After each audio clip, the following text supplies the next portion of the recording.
andam sa atong eskwelahan. Tara na, mag-brigada na! Welcome to Suawan High School Virtual Brigada Kick-Off Ceremony.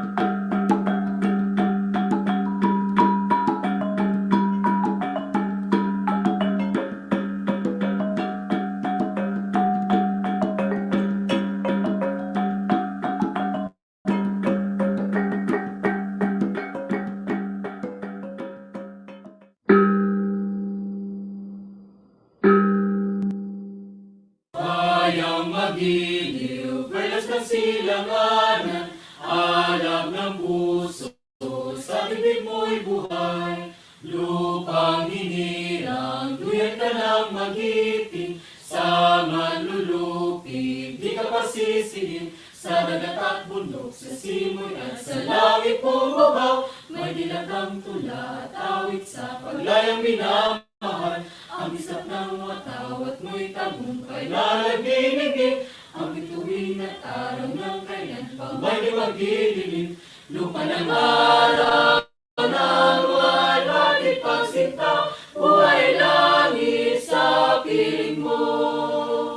Ang biligaya na pag may mga api, ang mamatay ng dahil sa'yo.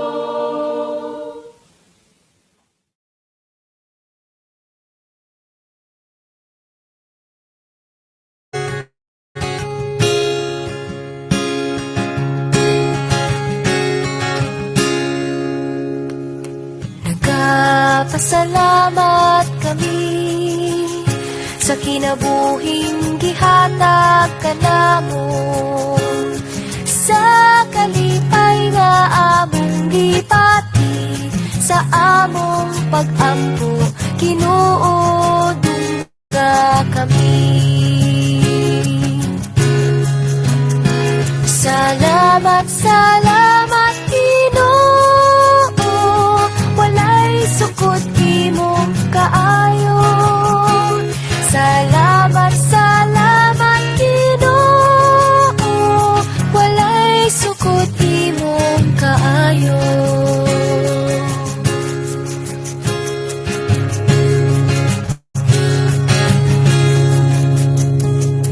Walay pagmahay Ginoo, sa among pagsalig kanimo. Ang kalipay ug among kasakit, gihalad kanimo, Ginoo dawata kami. Salamat, salamat Ginoo, walay sukod imong kaayo. Salamat, salamat Ginoo, walay sukod imong kaayo.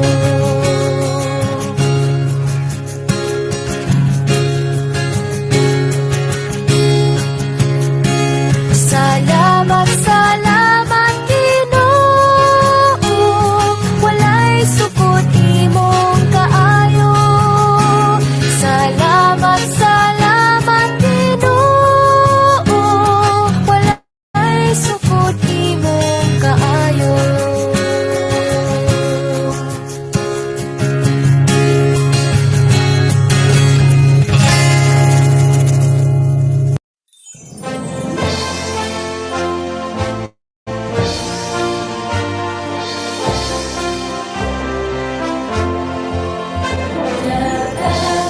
Double City Division, to thee we pledge our loyalty. Our city's pride and honor, the future we will shape through thee. Hail quality, strive head, hand, heart, and soul. Hard work, unceasing effort, we shall cling till we reach our goal. Let's be filled with gladness, dedication, and deep commitment, for in the youth lies our nation's hope. Heaven's mission and vision, with divine guidance, will never fail. The fountainhead of wisdom, through thee our nation lives. Together we march onward, prosperity. Let's be filled with gladness, dedication, and deep commitment, for in the youth lies our nation's hope. For in the youth lies our nation's hope.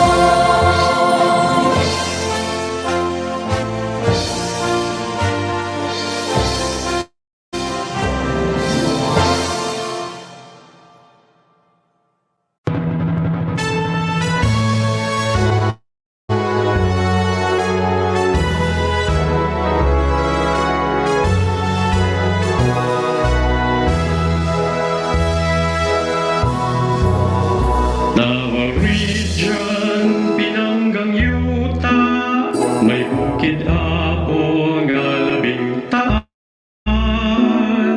Haring agila, nasud ng langgam, waling-waling hara sa kabulakan. May ulawan, haring durian, lubi ug saging, ugas lamian, yutang tabunog, daghan ug nindot, nga kapanginahon. Ang naglangkob mga probinsya, mga dakbayang nakahiusa, may gituhan nga Dios, dapat oriental, el norte, el occidental, el sur, ciudad Sanaa, Panabotagong, Samal Island, Matiudigos. Our region, gipanaligdan, mga bahanding kinaiyan, yutang ginhal sa Dawenyo, magubing mga tao.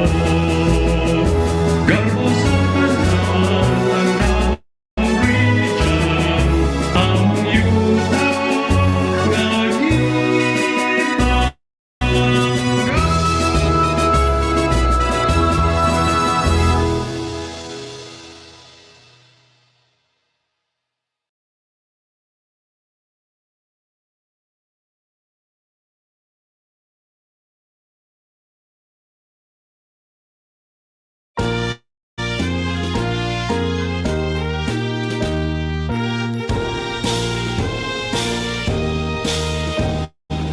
Sa dakong timog ng Mindanao, may isang lungsod na hinirang. Ang likas niyang kayamanan ay walang kapantay. Mga bundok, dagat, lupain, laging sagana sa pagkain, at ang magagandang tanawin, kaluan ng aliw. Mutihan, lungsod ng Davao, sa iyong paglalakbay. Sa aking kaunlaran, ikaw ay paglilingkuran, tayo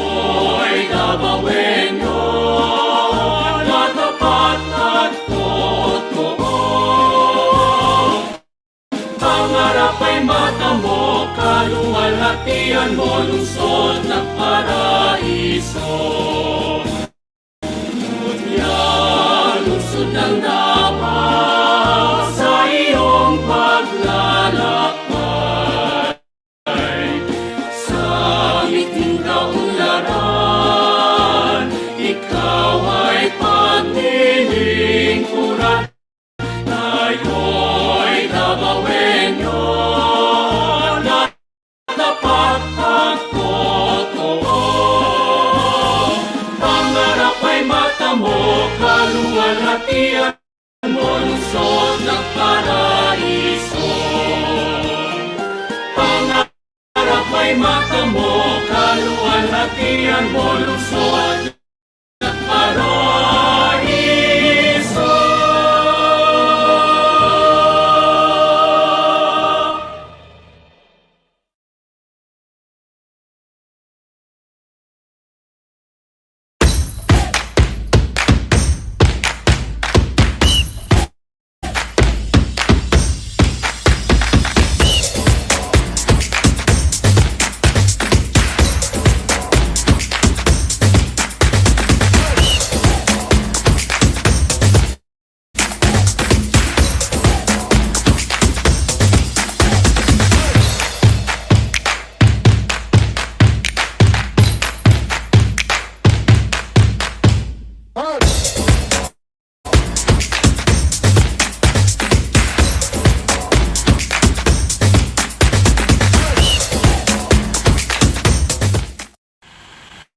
Sa atong tinahod nga mga ginikanan, barangay officials, mga magtutudlo o mga stakeholders, gikan sa mga kaubanan sa Suawan High School, usa ka mainitong pagtimbaya kaninyong tanan.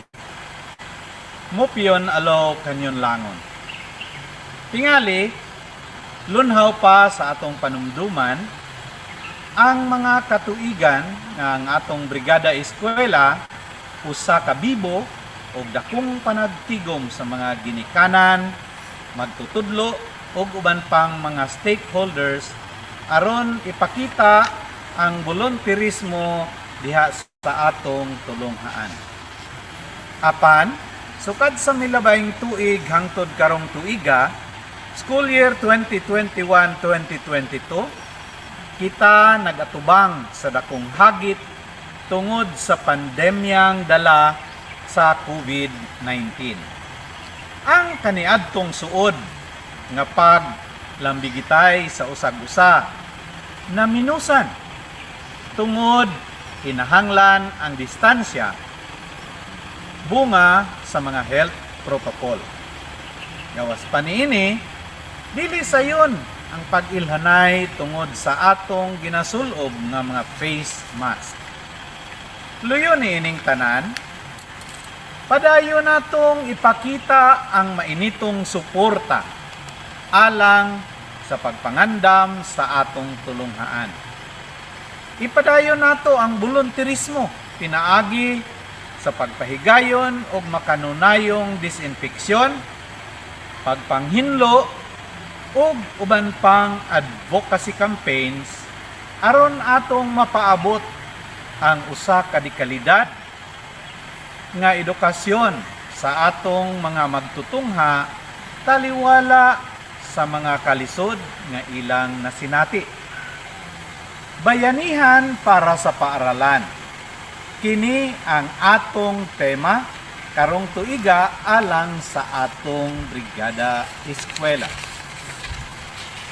Magtinabangay kita aron atong makabuot ang atong mithi alang sa dekalidad nga kaugmaon dili lamang sa karon apan lakip na sa umaabot pang mga henerasyon.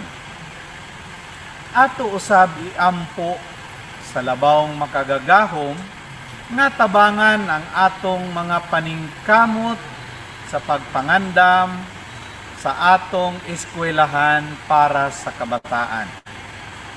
Dali na, mag-Brigada nata!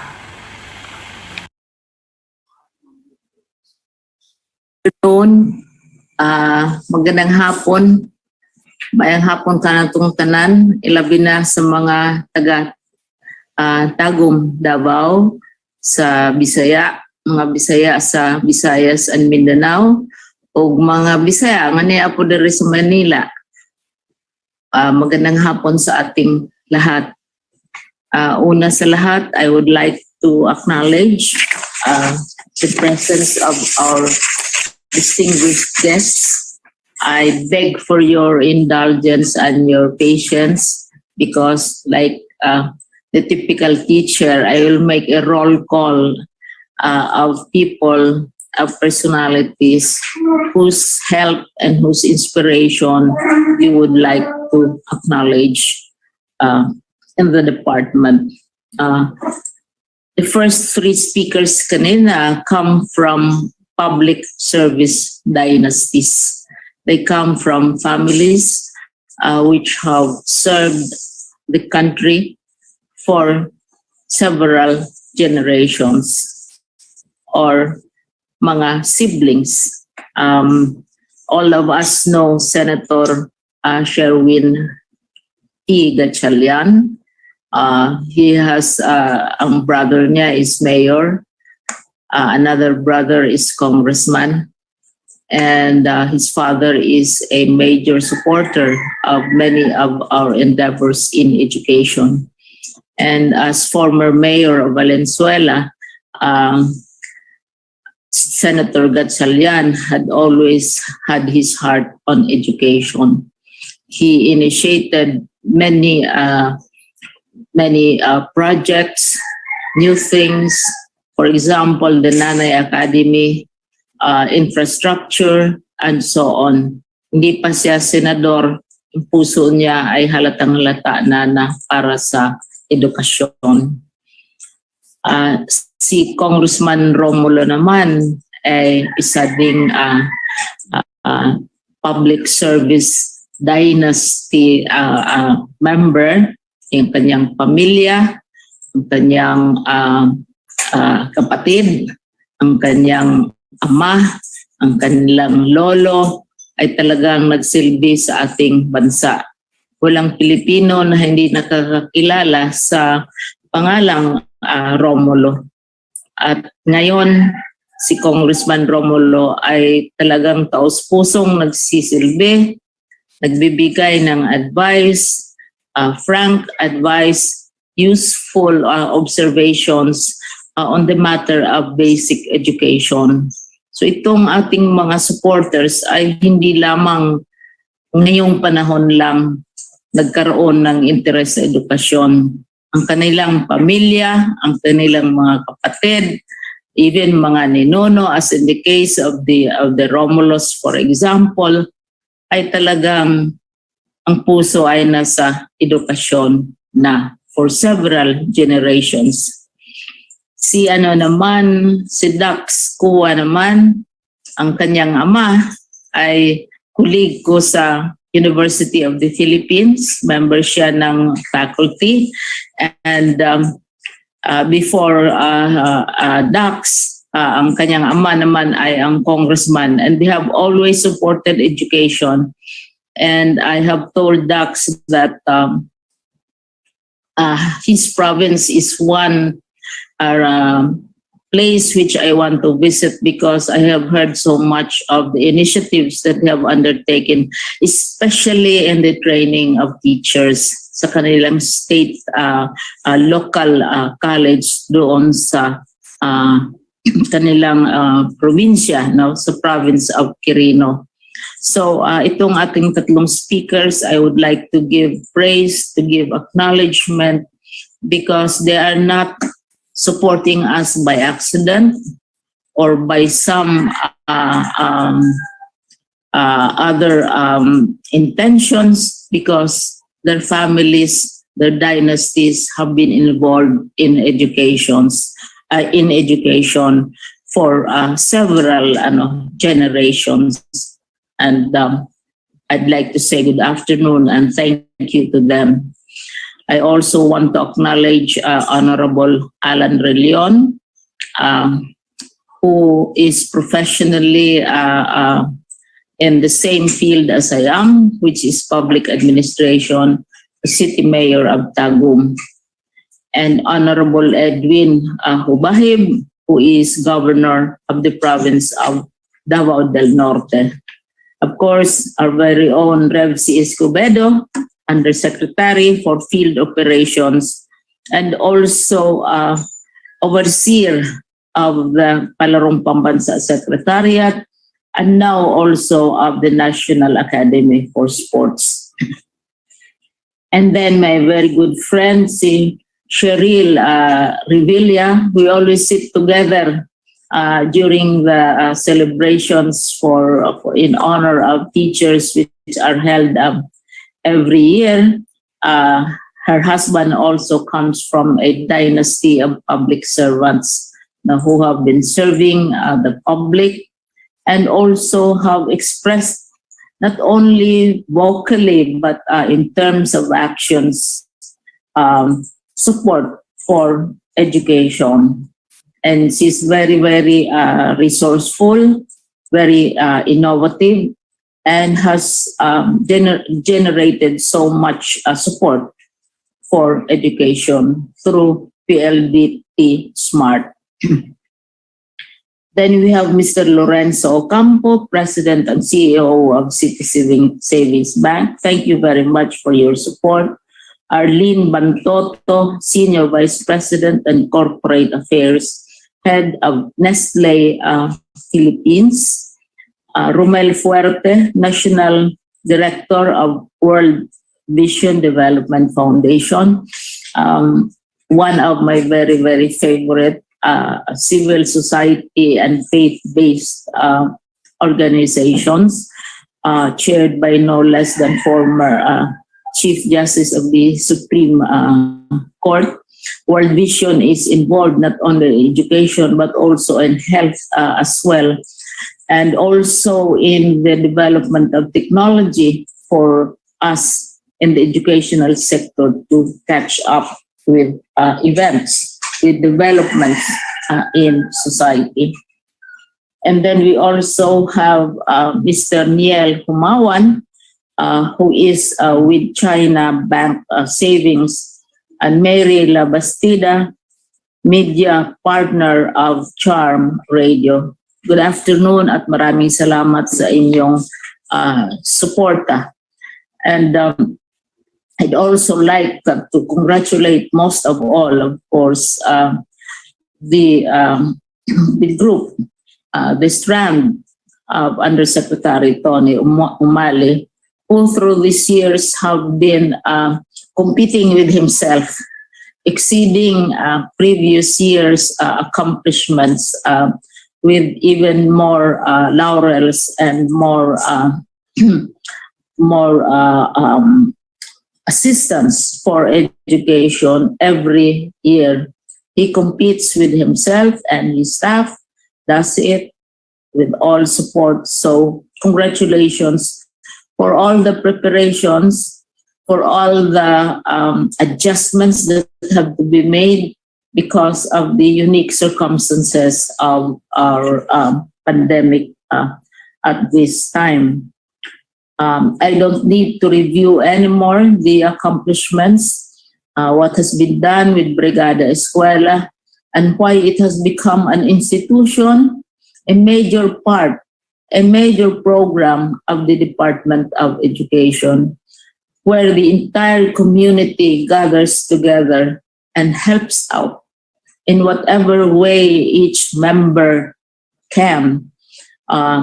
The preparations which are always necessary for the opening of school year as well as the ending of school year as well. And I have seen for the past 4 years what Brigada Eskwela has done for places where there have been very special challenges, like in Marawi or in Batangas, where we had a series of natural disasters, volcanic eruptions, floods, and so on, and how the entire DepEd family has come together to help each other, and not just our particular region. our experience with Marawi has been very moving and very touching. This was one instance where each region adopted a particular school or a particular place in Marawi.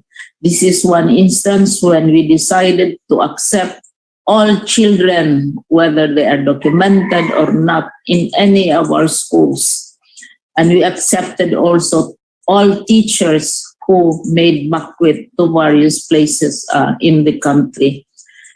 This is an instance where we promulgated policies which were not the usual policies, but which we knew was necessary to make education continue. And such experience with Marawi has helped us in dealing also with the very difficult challenge of the current pandemic, wherein we accept students who transfer and who enroll, where we make adjustments in our ironclad regulations and rules and memoranda because of the uniqueness of the situation, and where we have to adjust our learning tools, our learning strategies, our learning materials, etc., everything, because the circumstances are different.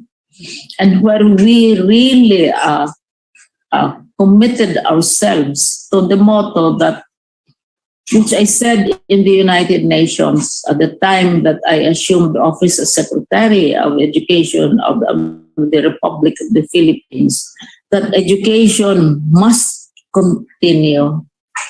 Of course, we are continuing education at the time of imperfection. We expect perfection and say, why do we lack this? Why don't we have face-to-face? We lack supplies, etc. Our teachers are suffering, our parents are suffering, etc., etc. We cannot have a perfect system with very imperfect situations. And also, it's not only imperfect situation, imperfect environment, but also unpredictable environment. You will recall that early this year, we were allowed, the president made a very important decision early this year to allow us to initiate a pilot studies in face-to-face learning, because we ourselves saw that face-to-face is a very important component of the learning process. And the cabinet voted unanimously to allow us to initiate face-to-face classes. And then without warning, the UK variant emerged. And now at the time when the president is listening to feedback, to data and reading data that we submit to him, results of researches, etc., what's happening, experiences of other countries. Now that he is also softening towards the idea of pilot studies, now we have the variant, which is even more threatening, more dangerous, and perhaps more vicious. And so we have to adjust all the time. And let me repeat again, we cannot demand or expect perfection in very imperfect and unpredictable environments such as we are facing right now. One of which, of course, is the financial aspect. In a matter of a few weeks, we're going to present already our budget. At a time when our economy is shrinking, when our GDP is not as we would wish it to be, at a time when there is greater demand for ayuda, for assistance to our people, We need more money, but we have less money at this time.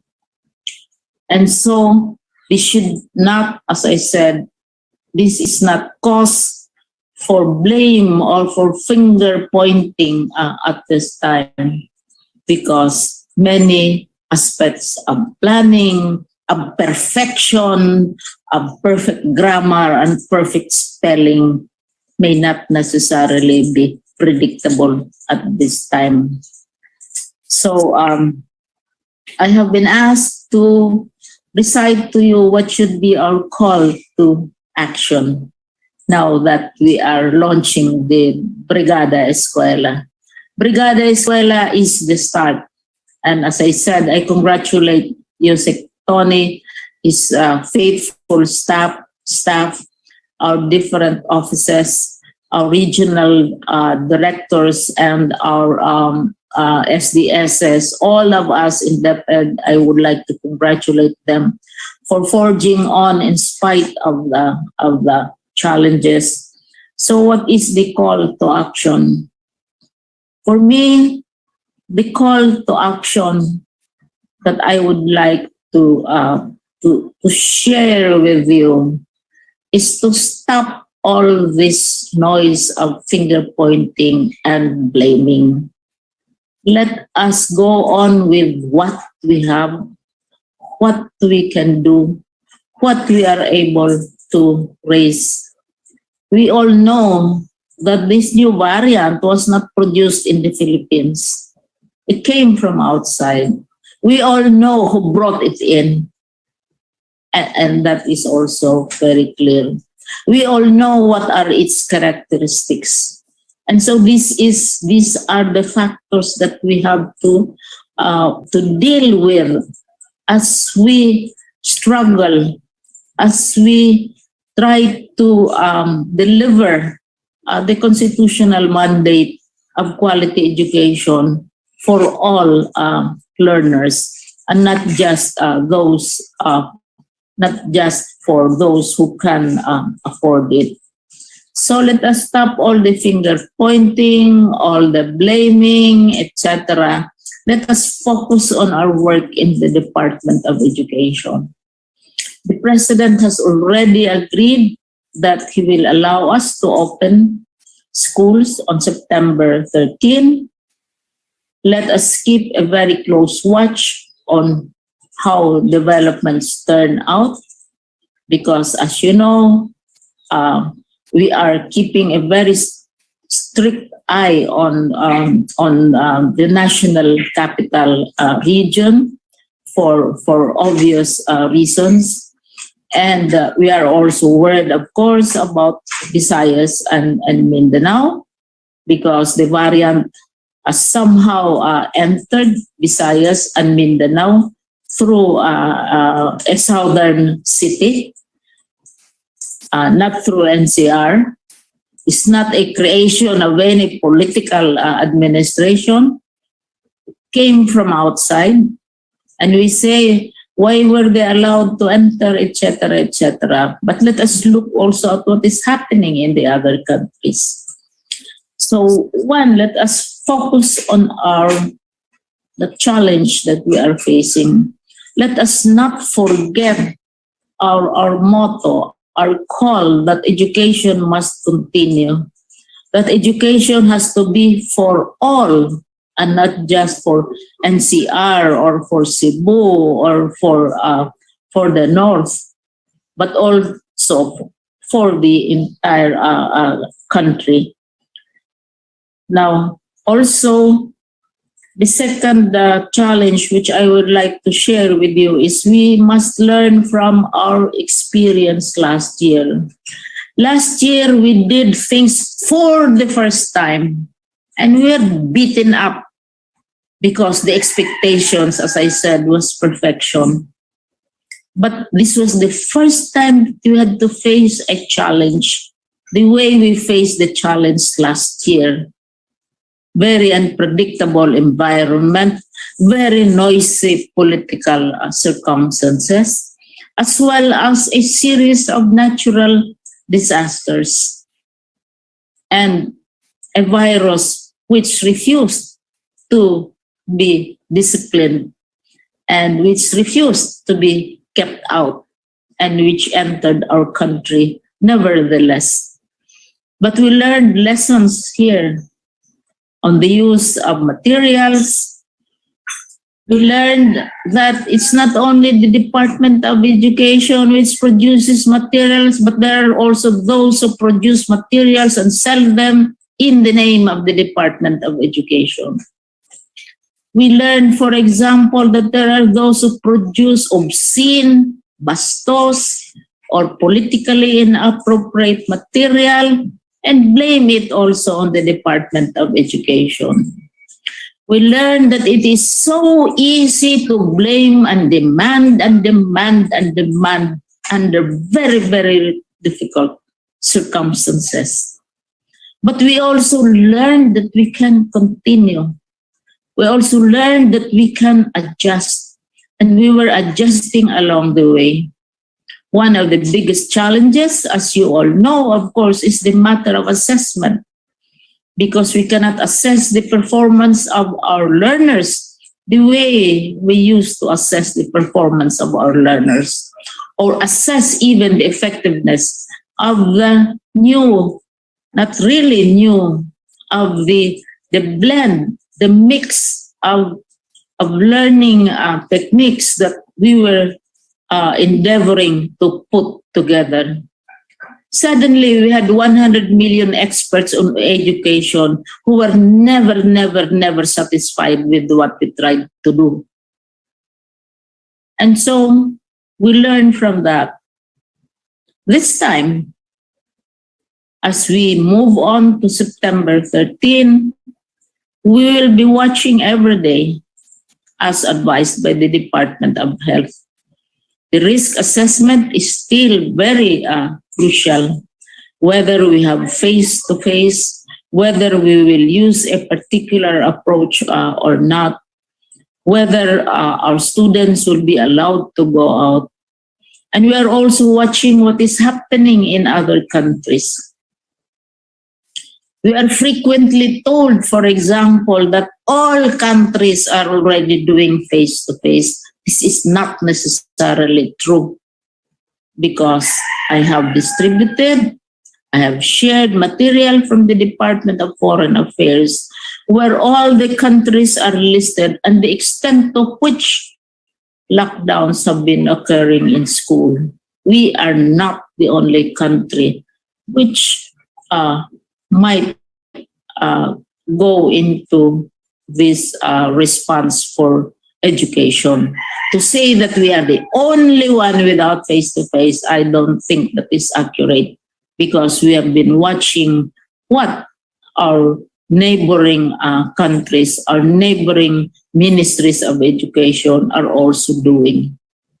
What is happening in Thailand is a surprise. What is happening in Indonesia, in Malaysia, and even in Singapore is a surprise. So, hindi naman tayo nag-iisa with the kind of problems, with the kind of challenges that we are facing. So, pangalawa yan, we learn from the past. Third, we must innovate, because like it or not, the world is still moving along. Like it or not, technology is still changing. Even as we are struggling with this pandemic, even as we are trying to learn more about this virus, which is so terrifying and which is so horrifying for many of us, and we demand, as I said, perfect answers, perfect actions, and endless amounts of resources. At the same time, as I said, we have to innovate. We continue innovating. We continue learning from what the lessons that we learned from the past. There are those who take advantage of the situation of the Department of Education. Not everybody is suffering right now, and I'm sure you will agree with me. There are those who are benefiting from all our difficulties. There are those who are selling materials in the name of the Department of Education. There are those who deliberately create materials which will discredit and put our reputation as a department to question. And again, I'd like to repeat, for those who are not familiar with the imbroglio we had with the World Bank, it is not a question of personal pride on the part of the department. The year 2000, PISA was established. We joined PISA in 2018. From 2000 to the present, there were 7 secretaries of education. The present Secretary of Education made the decision in 2017 that we would join not only PISA, but all the other international assessments, which we were not participating in. And that I would like to emphasize. When we joined in 2018, some of you are aware of it, the results came out in 2019. In 2019, I presented to the President and to the Cabinet the results of the PISA examination and the other examinations as well. And that is how Educalidad evolved. This is how Educalidad emerged, because I said we have to pivot towards quality because the results are coming out. 1 month before the results were officially announced, I already informed the President. And immediately after the results were announced in 2019, we had a series of webinars, we had a series of press conferences, and we had publications explaining and analyzing the results of PISA. We never denied the results of PISA because in the first place, we asked for it. We were the ones who dared to look into the mirror and ask ourselves, mirror, mirror on the wall, are we really the best in English? Are we really the best in mathematics? What is our status? We did it for the first time. And all of a sudden in 2021, 2 years later, the very same report came out. And for those of you, most of you are PhDs and master's degrees, you cannot respect academic work, those with supposed advanced academic training, to submit work that is dated where the data is already dated, where there are several aspects which are not taken into consideration. One, the World Bank has been with us since 1944. 2, we have a right to demand high quality reports, not 2 years behind reports. Na report na yan, inulit lang. And because we are owners, co-owners of the World Bank. Maliit lang yung stock natin sa World Bank, but we are subscribers of the World Bank. When the World Bank was initially organized, and this I would like to share with those who are taking public international finance, we contributed $990 million in 1944. At the time when our people were starving, I don't know how we raised $990 million to help set up the World Bank. And now the value of our subscription in the World Bank as co-owners is $14.6 billion US dollars. And this is why we have the right to demand good reports, timely reports, and, fair reports. So it's not a question of personal pride, because immediately after we exposed that error, World Bank sent me a personal apology. And I said, no, it should not be a personal apology because it was published and spread all over media about how we have failed in education using data which we knew all the time 2 years ago. And those of you, SDSS, you principals, you graduate students, you knew the results of PISA as early as 2019. That is when you were doing your graduate studies, when you were doing your term papers, when you were learning about PISA and earning your doctorates and your master's degrees. Alam ninyo yan. And kung hindi ninyo alam, I think we should review your curriculum in your schools. So this is just an example of a very tough lesson which we learned and from which we emerged victorious. No less than the Secretary of Education made a complaint to the World Bank in Washington. And the apology of the World Bank in Washington is not directed to the Secretary of Education. It is directed towards the Philippine government because it is the first time that this has ever happened when a report was made public without consultation with the concerned country. And so those of you who read about Balat-Siboya, Cibriones, no, it's not personal because nag-apologize naman sila sa akin personally, immediately, because they knew that I am a scholar, that I teach public finance, that I know what methodology is, that I know how data should be used, even for term papers or whatever. So anyway, let us learn from the past. And we have learned from the past. There will be forthcoming meetings na naman, there will be forthcoming reports, etc., etc. And so that's the important thing. Third, we should review, since many of us teachers, many of us have master's degrees, we have doctoral degrees, we write dissertations, etc., etc. When data is submitted to you in social media, which really terrifies you and which makes you angry, we should ask yourself, saan galing yung data na yan? How credible is it? Ano yung methodology na ginamit?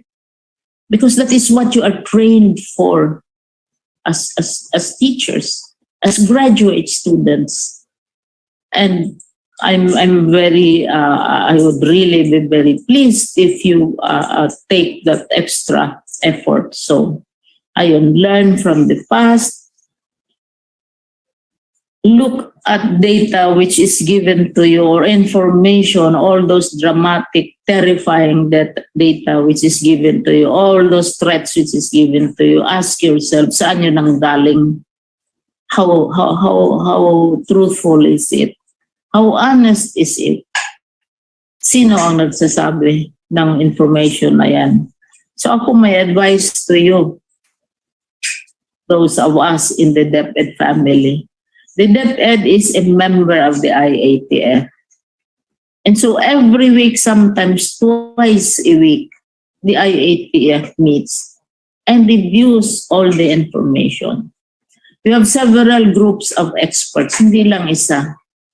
Aside from those who do data analytics, kung nag-analyze ng data, nang gumagawa ng mga predictions, then you also have the scientists, the researchers, and then you also have a group of those who are treating mismo the disease itself. And so they know what is happening. They know exactly kung pumasok na sa ganitong lugar ang ano. And so, I don't know, I'm sure many of you will not take me seriously. Why don't we trust official data for once? And take a look at all those information, those alternative information which is given to us and ask ourselves how true, how accurate these data are. At saan nanggaling yung mga data na yan?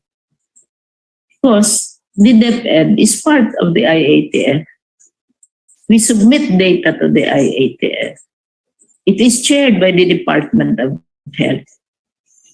You have, as I said, the data analytics guys.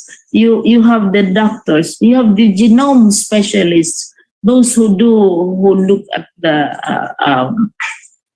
sequencing of the viruses, and those who do counting, those who do limang grupo yan na iba't ibang klaseng disciplines. And then they argue, then they debate, and then they make recommendations. So let's try to take them seriously as well. So in closing, I'd like to repeat, because I have been instructed by to focus on these points.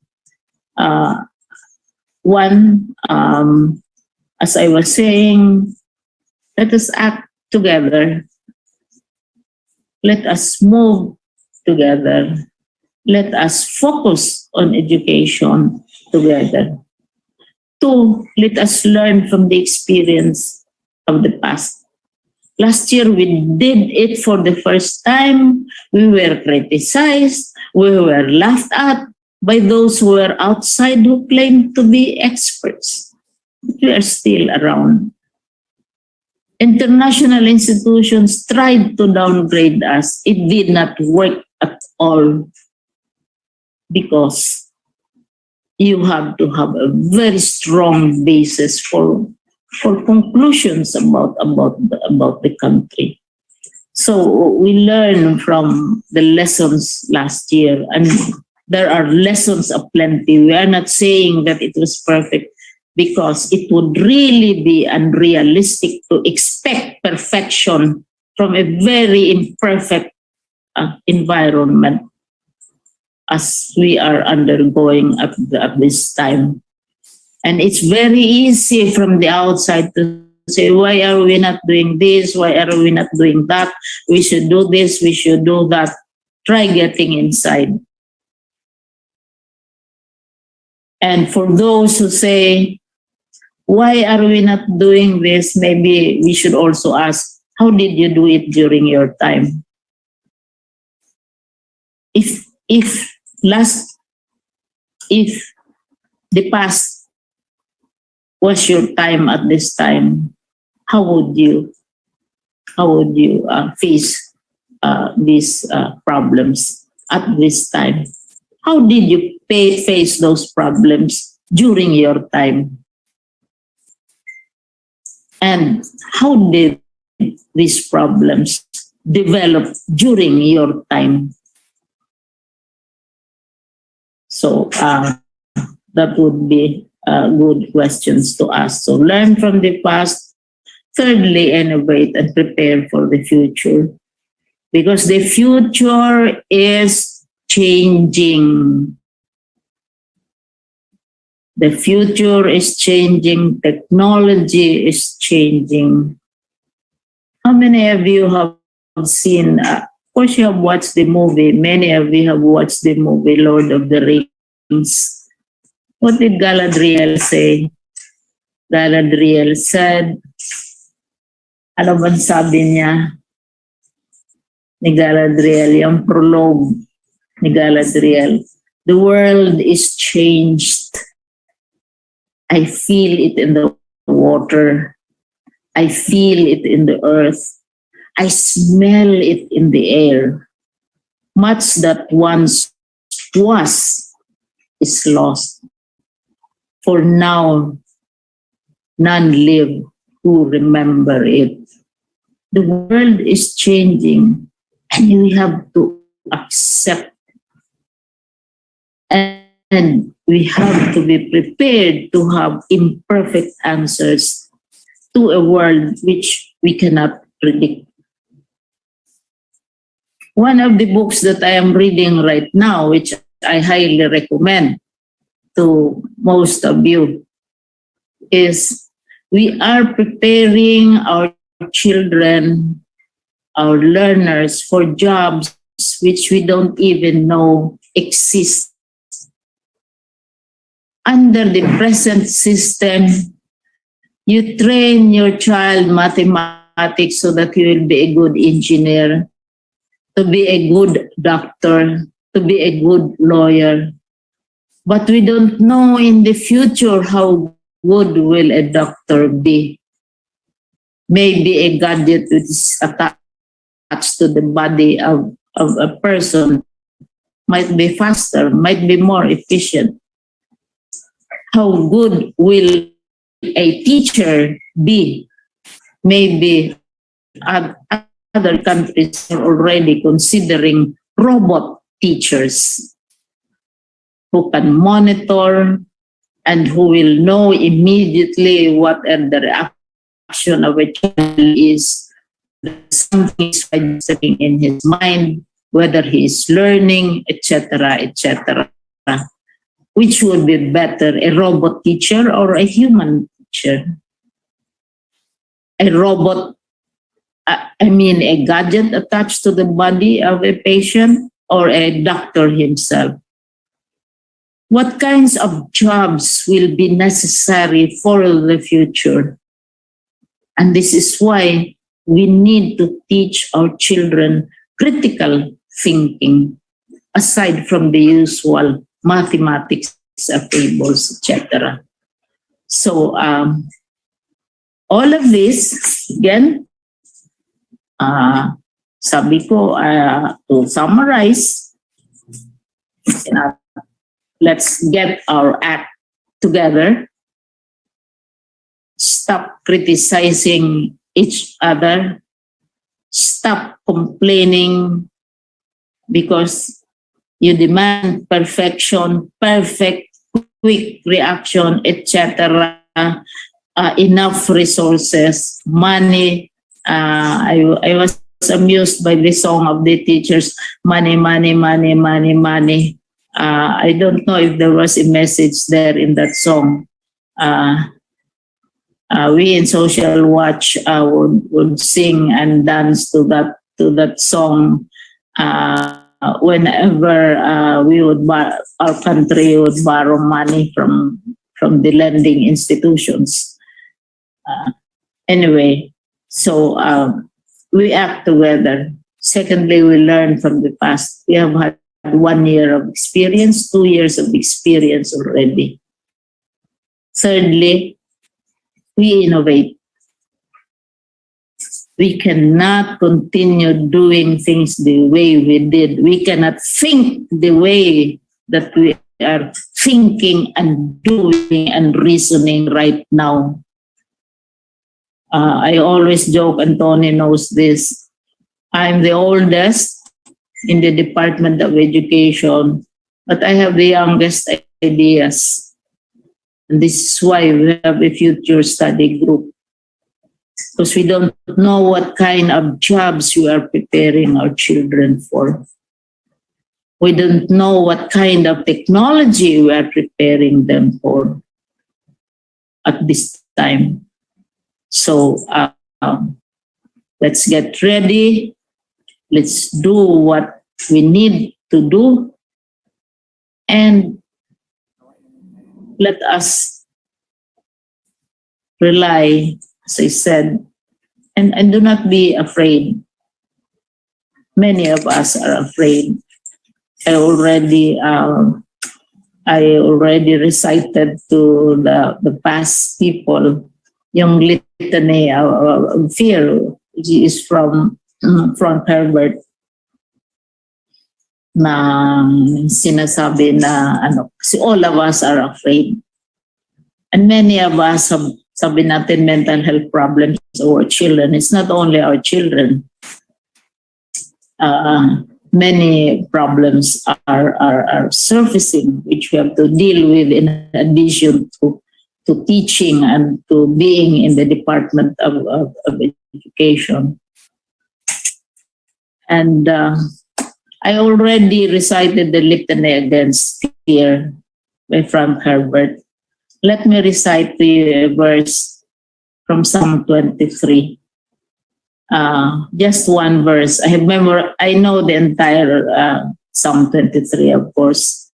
And yea, though I walk through the valley of the shadow of death, I will fear no evil, for thou art with me. Thy rod and thy staff, they comfort me. Thou preparest the table before me, in the presence of my enemies.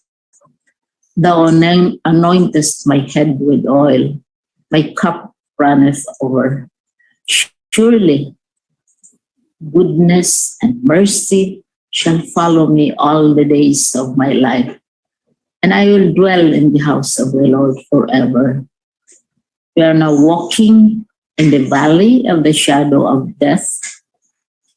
We are scared of the variant and all the other variants, but we should not be afraid. Thank you. Amen.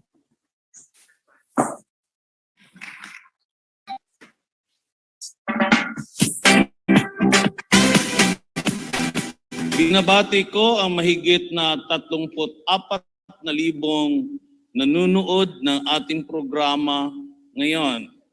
This year's Brigada Eskwela takes on a new platform. At its backdrop are word analytics such as challenges, resilience, strong future, better organization, distance learning modalities, training of teachers, learning opportunities, and learning mechanisms.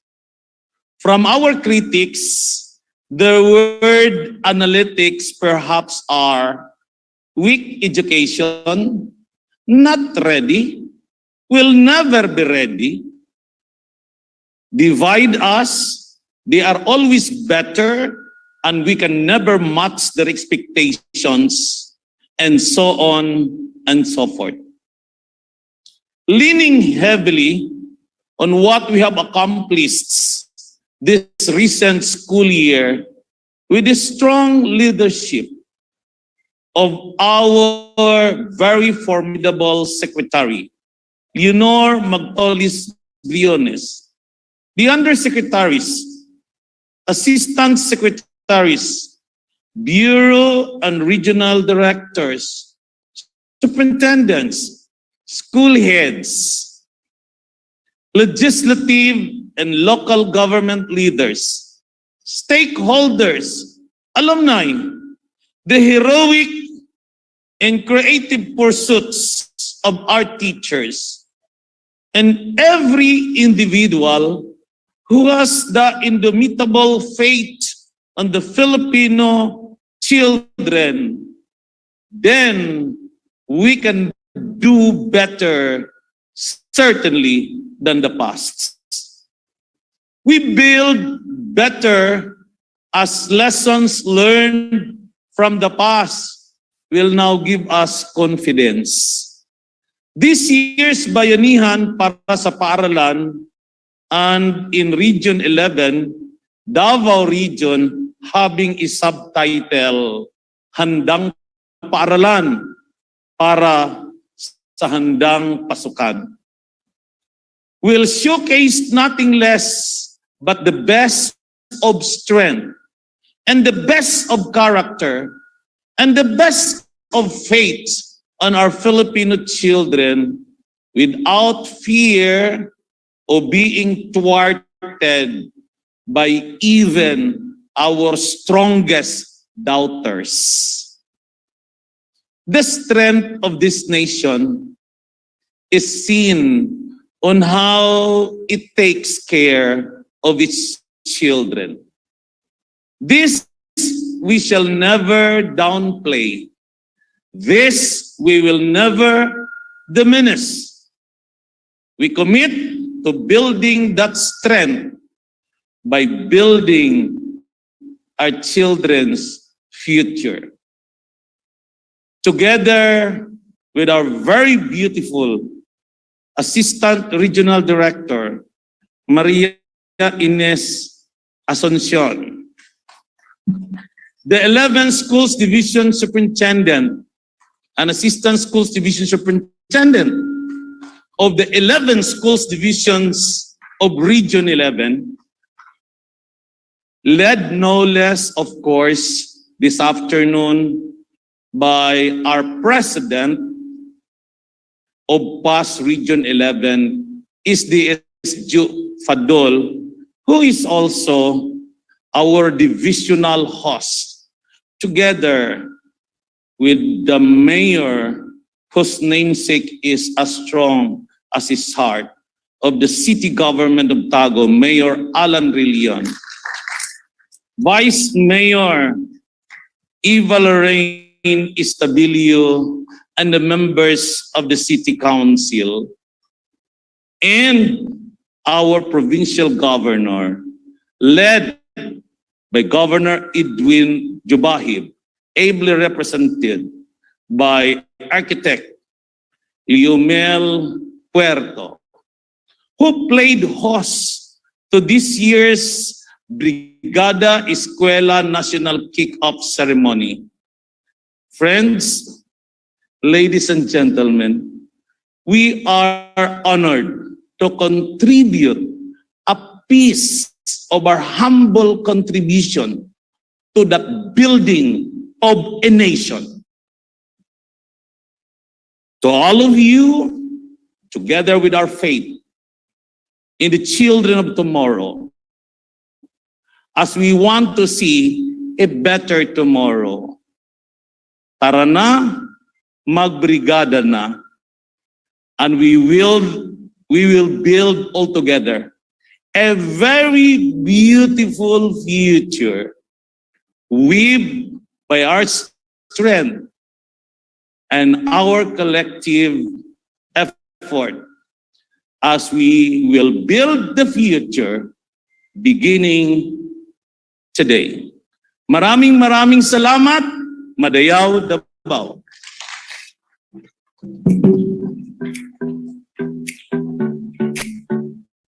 Mayang adlaw kaninyong tanan.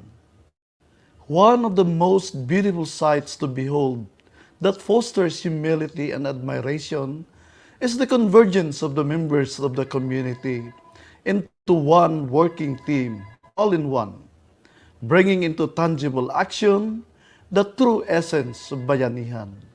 And this is what Brigada Eskwela is all about.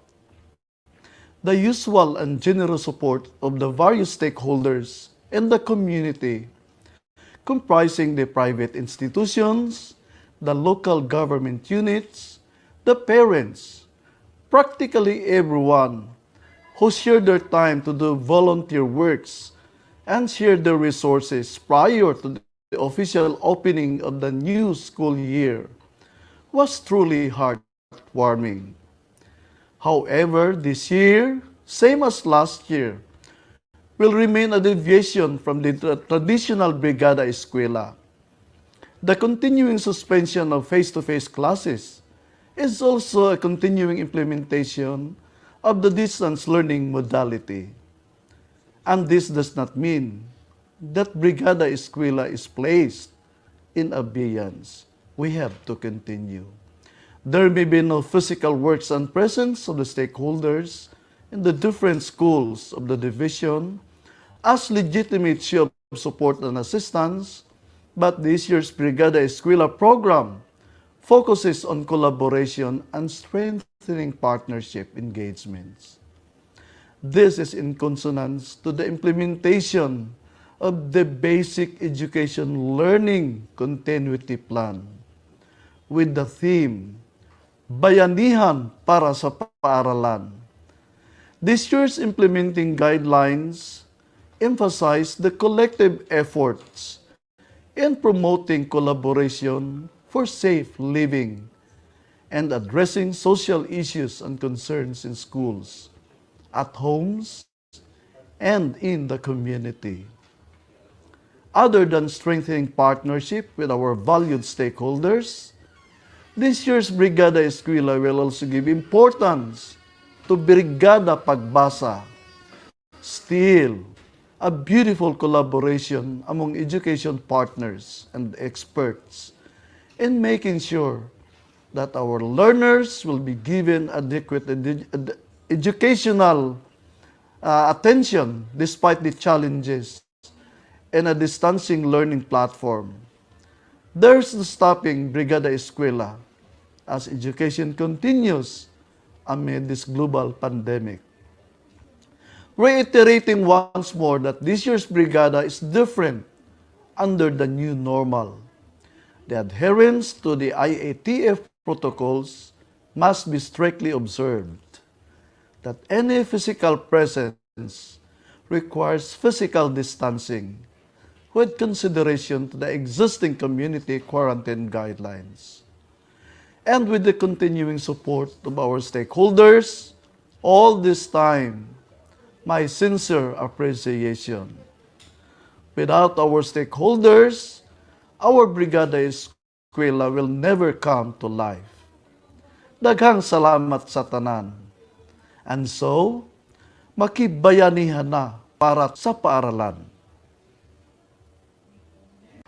My courtesy to our Regional Director, R.D. Alan Farnazo, ARD Maria Ines Asuncion, our Schools Division Superintendent, SDS Renato Giliena, my partner, ESDS Jinky Ferman, to our teaching and non-teaching personnel of this division, our stakeholders, our partners, mga ginikanan, isang mapagpalang araw sa ating lahat. In the midst of the challenges that we are facing, from Alpha, Beta, Delta, and now Lambda, I firmly believe that nagkakaisa pa rin tayo sa ating mga adhikain na maipagpatuloy ang edukasyon para sa ating mga kabataan. It takes a village to educate a child. We survived school year 2020-2021 with a fulfilled spirit of being able to deliver the basic education services to our learners. It is because of your unending support to us. We did not do it alone. Nahimo na mo ang tanan tungod sa inyuhang suporta para sa mga kabataan. DepEd is committed to ensure that education must continue no matter what it takes, even in the uncertainties of the face-to-face classes because of this pandemic. Isusulong natin ng edukasyon sa ibang pamamaraan in accordance with our learning continuity plan. We will have the opening of classes on September 13, 2020-21. Every year, we launch the Brigada Eskwela program in all schools in the nation.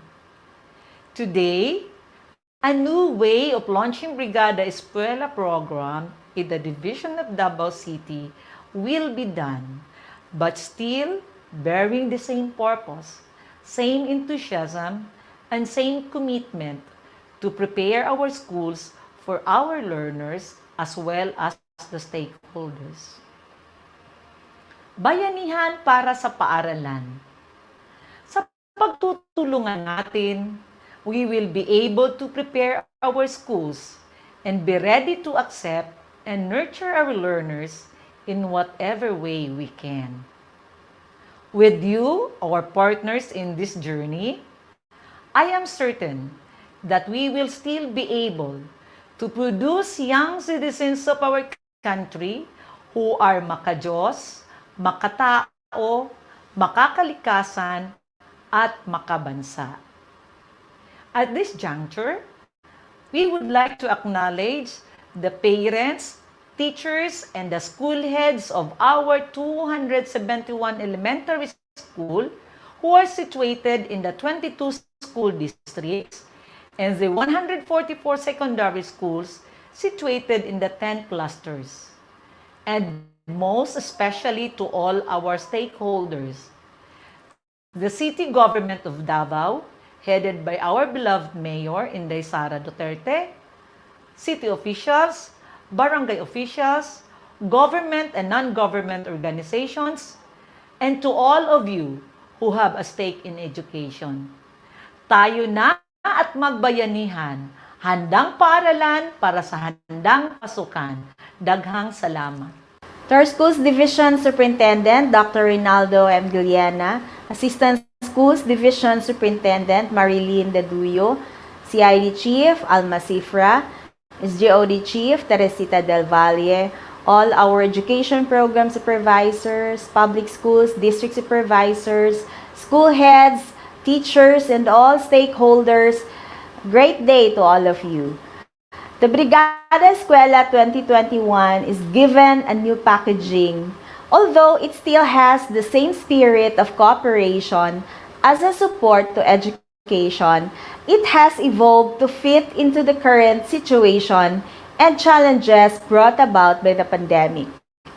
We may not be able to gather the parents and other stakeholders in our schools through bayanihan, but we still have them via virtual gatherings with the promise of their strong support to our effort in making sure that learning continues.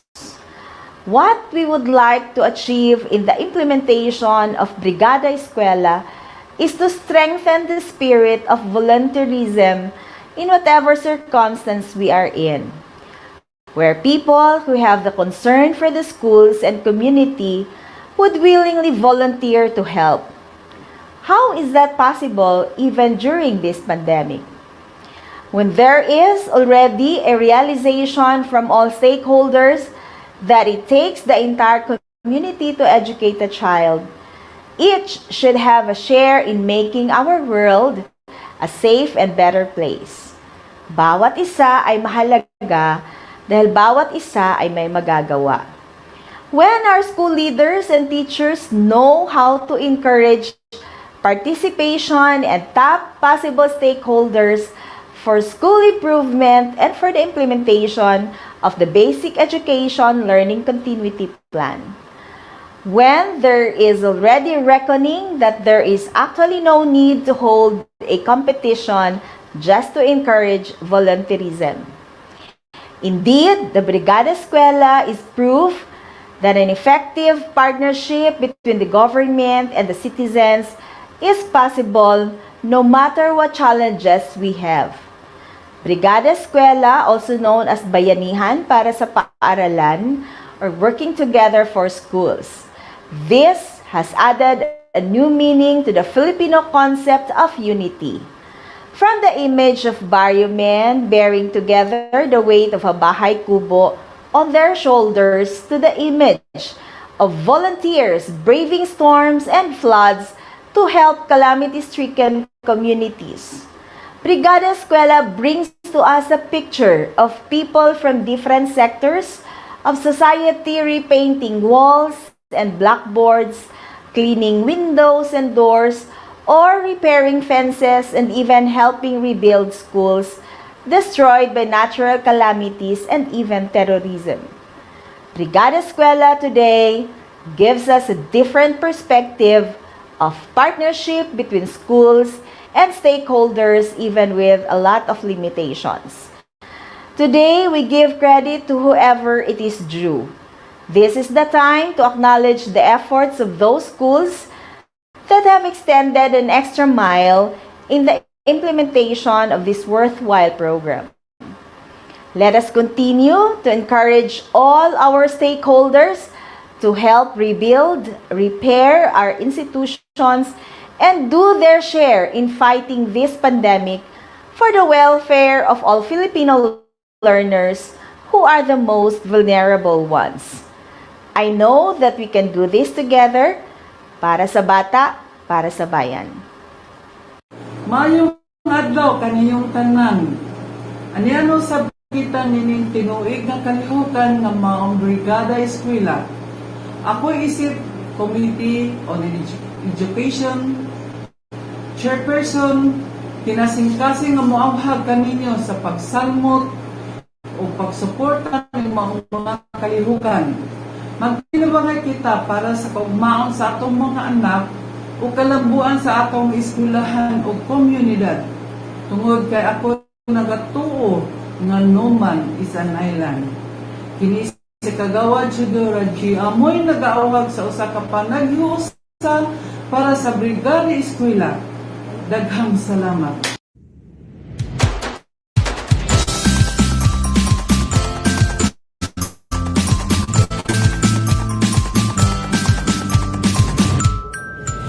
Sa nata ay nakahanda na tayo'y magsama-samang lakbayin daigdig ng pangarap at pipiliin. Handaan ng pag-aaral, ating kairalin kahit may pagsubok man kaya nating harapin. Kung may liliwanag din sa Diyos tayo ay manalangin. Brigada na, tara na't magbayanihan. Brigada na, pasukan paghandaan. Sa despedon sa pag-eskwela, importante. Sa depedon sa edukasyon ay dekla libre. Brigada na. Sa mga guro't magulang, aktibong stakeholders at kabataan. May tagumpay sa pagkakaisa kahit na may pandemya. Virtual man, face to face. Bayanihan, brigada na, pasukan paghanda.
Mask on.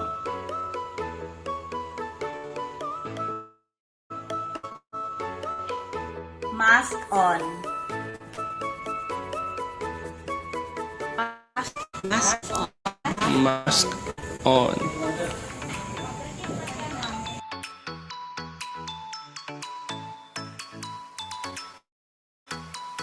Mask on.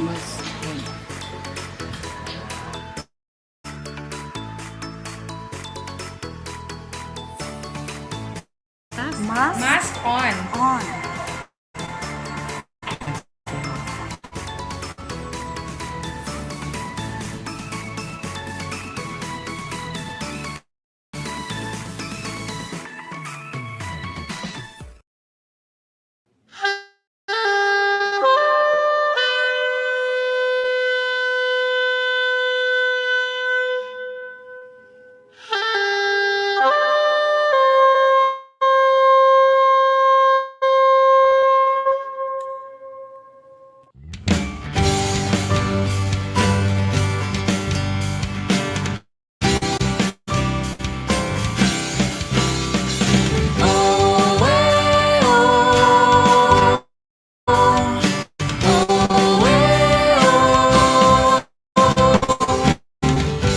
Sadyang tayo'y sinubok sa matinding hamon, sa pagbabago ng panahon.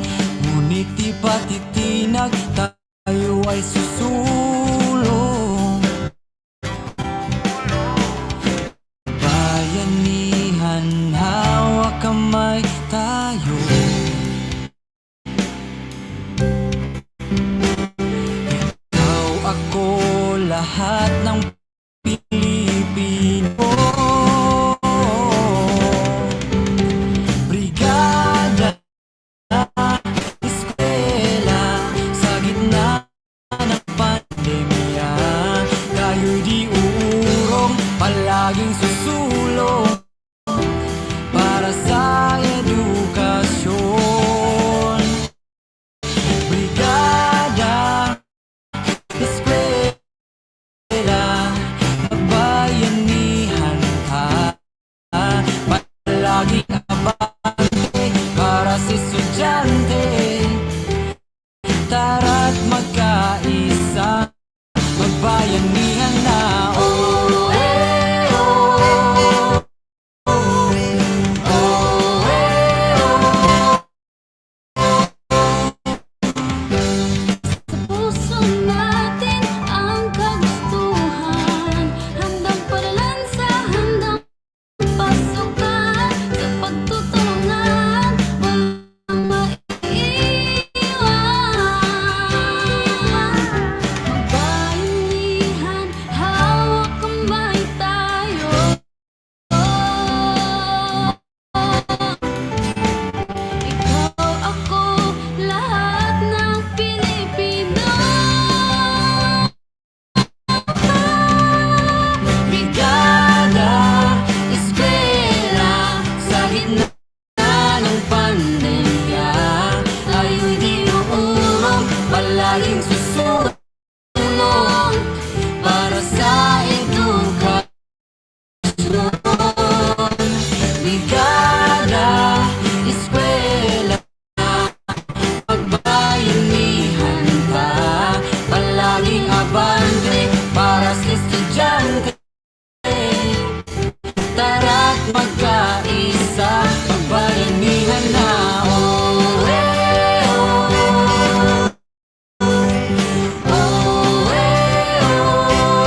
bayanihan, pagtutulungan, walang kupas na kaugalian. Nagtagatibay, nasa buhay, galak sa puso ay walang kapantay. Panahon na naman ang brigada, pagbigkisin lakas at diwa. Tara na brigada na, brigada, eskwela, magkaisa, sama-sama. Brigada, eskwela, sa na buong barkada. Brigada, eskwela, kilos na, magbayanihan na. Ikaw ako, tayong lahat, hawak kamay, sabay-sabay, kapit-bisig, buong bayan. Tara na, kumilos na, tulong-tulong sa pagsulong, hatid na kalidad sa edukasyon. Sa kabataan, saya at dunong, buong madla sabay naaahon. Panahon na naman ng brigada, pagbigkisin lakas at diwa.